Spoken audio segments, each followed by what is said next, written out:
Leitura de 1 Macabeus, capítulo 3.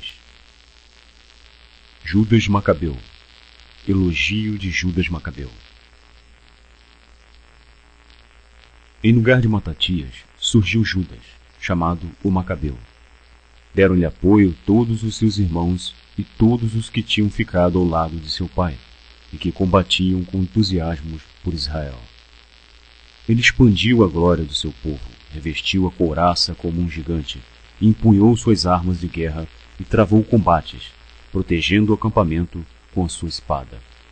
Por suas façanhas parecia um leão, um filhote de leão rugindo sobre a presa.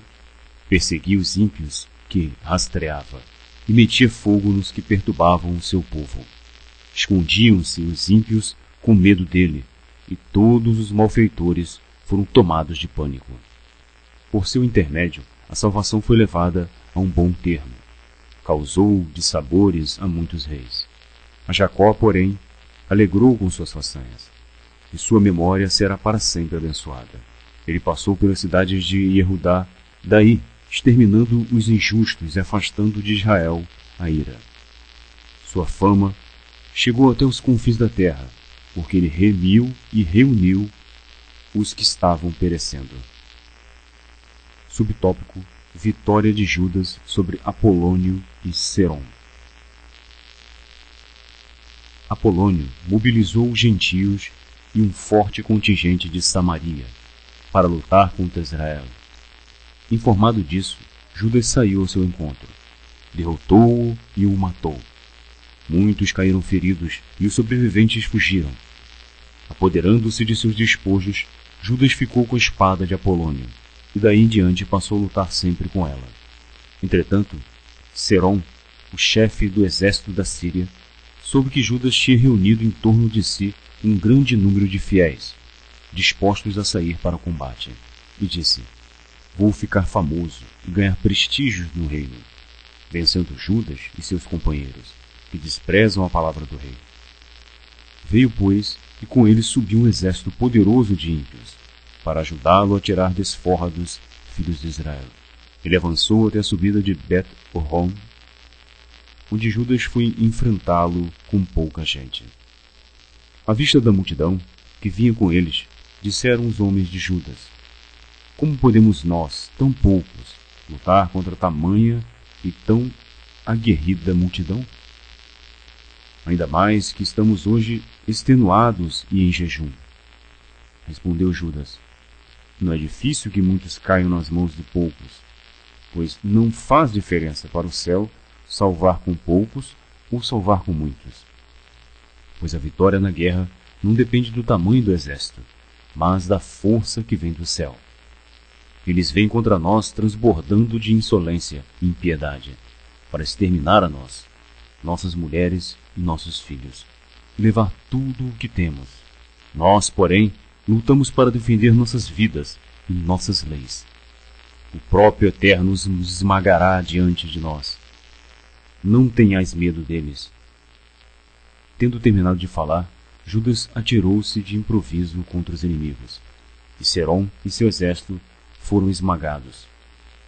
Os homens de Judas perseguiram-nos pela descida de Bet-Horon até a planície. Cerca de 800 inimigos pereceram. Os sobreviventes escaparam para a terra dos filisteus. Então Judas e seus irmãos começaram a ser temidos, e os gentios ao redor passaram a ter medo deles. Sua fama chegou até o rei, pois todas as nações comentavam as batalhas de Judas. Subtópico: Regência de Lísias. Ao ouvir esses comentários, Antíoco ficou furioso. Mandou reunir todas as forças do seu reino, um exército poderosíssimo. Abriu seu tesouro, distribuiu 1 ano de soldo às tropas e ordenou-lhes que ficassem de prontidão. Percebeu, porém, que as reservas do tesouro terminavam e que os tributos da região diminuíam, devido às dimensões e ruínas que ele mesmo provocara no país, ao querer acabar com as leis antigas. E ficou com medo de não ter mais recursos para seus gastos e doações, como aconteceram outras vezes, as doações que faziam antes com liberalidade, avantajando-se aos reis que o haviam precedido. Consternando profundamente, resolveu ir até a Pérsia para recolher os tributos daquelas províncias e reunir muito dinheiro. Antes, porém, deixou Lísias, membro distinto da família real, à frente dos negócios do rei, desde o rio Eufrates até a fronteira com o Egito. Encarregou também de cuidar de seu filho Antíoco, até sua volta. Confiou-lhe a metade das tropas e os elefantes, e deu-lhe instruções a respeito de tudo o que havia decidido, especialmente quanto aos habitantes da Judéia e de Jerusalém. Devia mandar um exército contra eles para esmagar e destruir as forças de Israel e o que restava de Jerusalém, apagando do lugar a lembrança deles. Devia também instalar estrangeiros como colonos em todo o seu território, dividindo o país em lotes. Levando a metade de suas tropas, o rei partiu de Antioquia, sua capital, no ano 147, e depois de cruzar o rio Eufrates, começou a percorrer as províncias do Planalto. Subtópico: Górgias e Nicanor. Lísias escolheu Ptolomeu, filho de Dorimenes, além de Nicanor e Górgias, homens poderosos entre os amigos do rei. Enviou com eles 40.000 homens e 7.000 cavaleiros, para invadirem o território de Judá e devastá-lo, segundo a ordem do rei. Puseram-se, pois, em marcha com todo esse exército. Aproximando-se, acamparam perto de Emaus, na planície.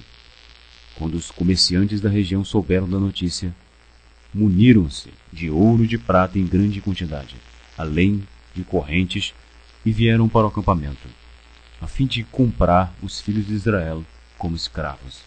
O exército de Górgias haviam se juntado tropas provindas da Síria e da região dos estrangeiros. Judas e seus irmãos perceberam que a situação se agravava. Exércitos estrangeiros acampavam em seu território, e as ordens do rei eram para que se destruísse e se exterminasse totalmente o povo. Disseram uns aos outros: ergamos de sua ruína o nosso povo, e combatamos por ele e por nosso santuário. Convocada a assembleia, decidiram ficar preparados para a batalha e começaram a orar. Suplicando a Deus, por piedade e compaixão, Jerusalém estava despovoada como um deserto. Nenhum de seus filhos nela entrava ou saía, e seu santuário estava calcado aos pés. Estrangeiros ocupavam a cidade. Ali se instalaram os gentios.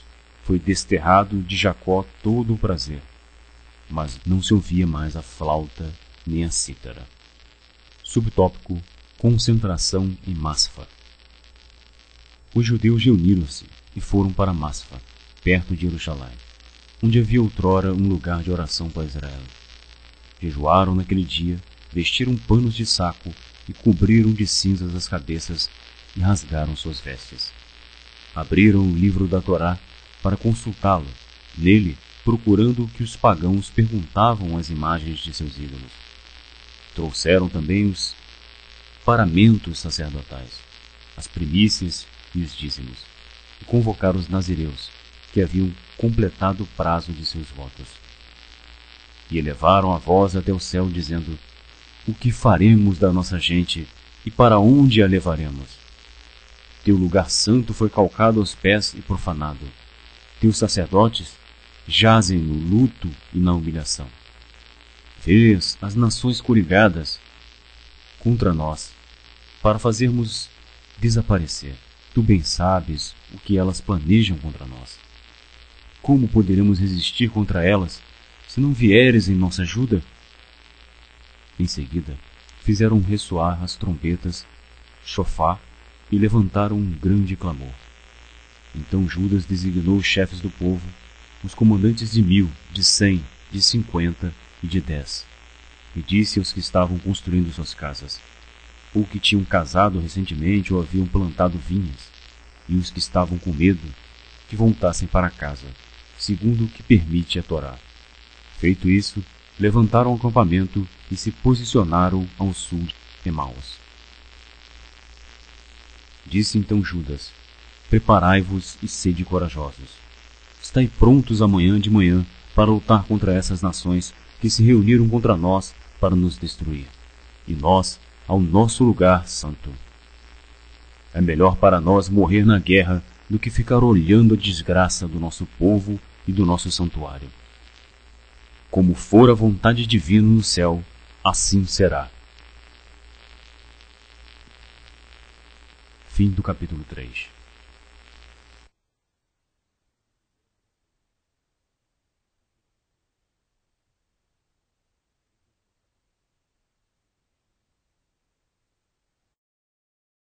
Shalom. Hag Hanukkah Sameach.